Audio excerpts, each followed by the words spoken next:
Hello everybody and welcome back to the channel. After years of anticipation, the wait is finally over. Welcome to Epic Universe, Universal's most ambitious theme park to date. In this review, we'll dive deep. We're going to walk through every land. We're going to look at every attraction.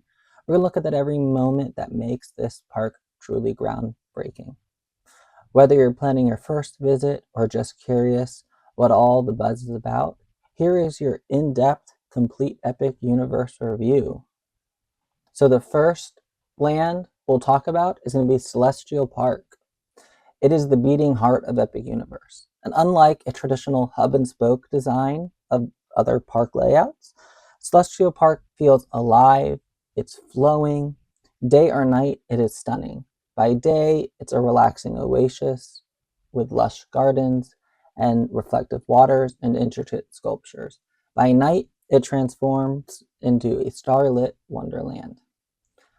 The Garden Walk Trail leads you through the shimmering paths and hidden viewing spots. Don't miss the carousel, which is absolutely gorgeous. Also, there is going to be live performances throughout the day, and there's even a violinist and many more. This isn't just a hub, it's a land all on its own.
next land we're going to look at is going to be Isle of Berk.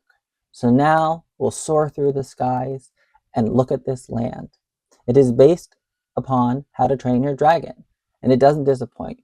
From the carved runes to windswept cliff design, every detail feels straight out of a DreamWorks film.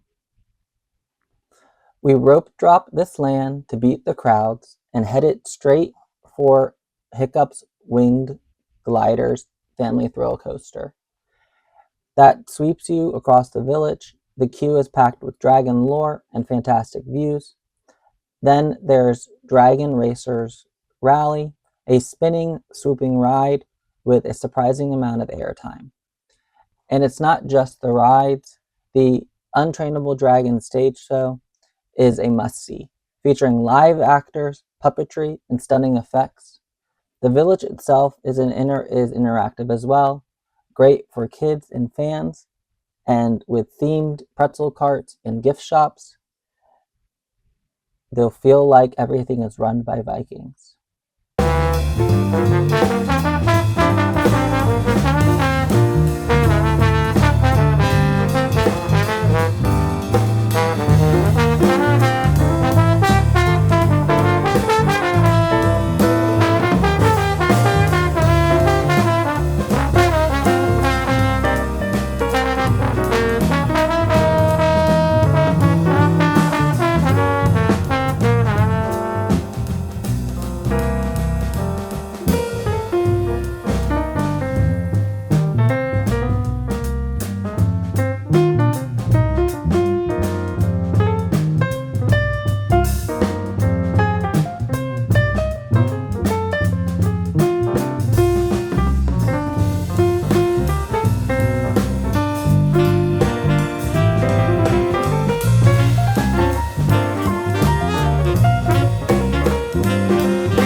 Now, here is my favorite land of the park. And no surprise, because I love horror movies and I love Universal Monsters, it's going to be Dark Universe. So you're going to step into the twisted portal into Darkmoor. This is Dark Universe, a gothic land inspired by Universal classic monsters. It may be one of the most atmospheric lands in the entire park. The main attraction, Monsters Unchained, the Frankenstein experiment, starts with a jaw-dropping queue filled with lighting, lab tech, and audiovisual storytelling. The ride is dark, thrilling, and surprisingly intense. And for something lighter, Curse of the Werewolf is a family coaster with unique theming through misty woods and eerie ruins. Darkmoor is all about the mood. You'll hear howling wolves and operatic music echoing through the alleys. The live violinist, dressed as a ghostly bride, adds an ethereal flair. Stop by the Burning Blade Tavern for monster-sized turkey legs or blood red specialty drinks.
Super Nintendo World is a blast of color and nostalgia.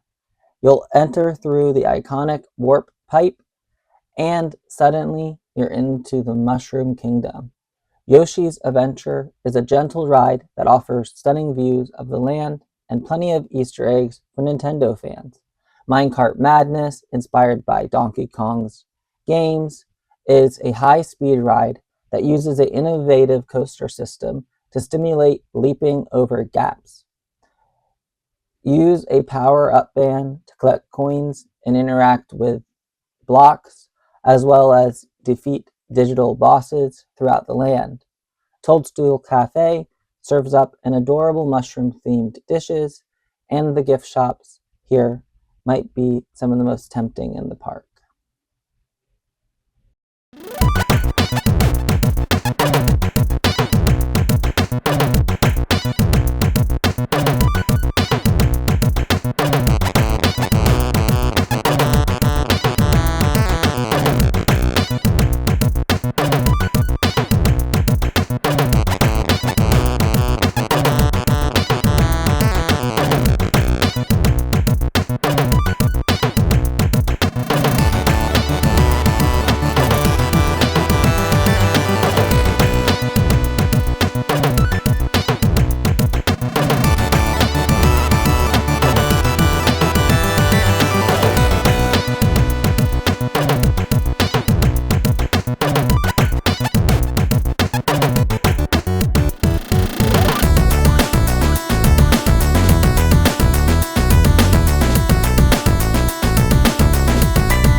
I will be talking about Harry Potter in this vlog. I do not support the views of J.K. Rowling or anything of the such. So, with that out of the way, here we go. Let's talk about one of the most anticipated attractions at Epic Universe, Harry Potter and the Ministry of Magic. This land is stunning. It combines the French wizarding world from Fantastic Beasts with the British Ministry of Magic that we know from the Harry Potter series. And the result is pure magic. The main attraction takes you deep inside the ministry, where you're thrown into a conflict involving dark wizards, magical creatures, and immersive storylines that play out across physical sets, screens, and spell effects. Think of it as a spiritual successor to The Escape from Gringotts, but even bigger and more ambitious. The queue alone is worth the visit. You'll walk through the towering golden ministry atrium, down mysterious corridors, into magical offices, and the production design behind it is movie quality. And fans of the Wizarding World will catch so many cool Easter eggs. The ride system is to be expected. It's next gen, and it's insane. It's trackless. It is also hybrid. It blends real sets with massive projection scenes and physical effects. Yes, there's plenty of wand action. And even for me, who is a seasoned dark ride enthusiast, I even got tripped up by some of the animatronics in there. They really do look like real human beings. It's crazy. Beyond the ride, the land features authentic Parisian wizard architecture, magical food, spots, and immersive shopping straight from the Fantastic Beasts era. It's a blend of old and new that works really well, and overall, Harry Potter and the Ministry of Magic is shaping up to be one of the most must-visited attractions in the park. It is darker and more mysterious and gives a fan a brand new corner of the Wizarding World to explore, all brought to life within Epic Universe's signature immersive style. It is definitely one of the best Wizarding Lands, and it is really cool that we now have 3 different Wizarding Lands to explore. You have Hogsmeade and the castle, and then you have Diagon Alley, and then you have now Ministry of Magic. So I think that it is a well done, great land, but will not be my favorite just because of the person who created it is something I don't agree with, and opinions that I don't agree with at all. But it is still it's worth the visit, and it's stellar. The merchandise ranges from exclusive plushes and wands to retro monster gear. At night, the entire park transforms. Celestial Park glows under the stars, and fountains dance, and the lands feel even more magical.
Epic Universe doesn't hold back on the food and shopping.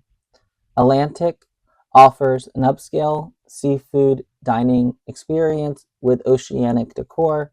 Each land has food carts and eateries that match the theme perfectly, from wizarding sweets to monster brews to Dragon Island pretzels. Epic Universe is more than just a new theme park, it's a new way to experience immersive storytelling.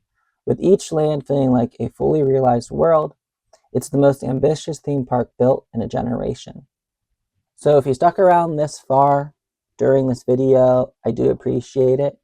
It is a long one, but my thoughts specifically on which lands are my favorite, which lands are going to be the best. I think that Dark Universe takes the crown for atmosphere and storytelling. Super Nintendo World grabs the pure joy and nostalgia, and it places you right into the video games, while Ministry of Magic is darker and rich and magical. And then Isle of Berk, of course, is just perfect, really honestly, one of the greatest lands there. I will have a separate ranking video of the lands, but just a quick ranking for me, it's going to be Dark Universe, Isle of Berk, Super Nintendo World, then Ministry of Magic.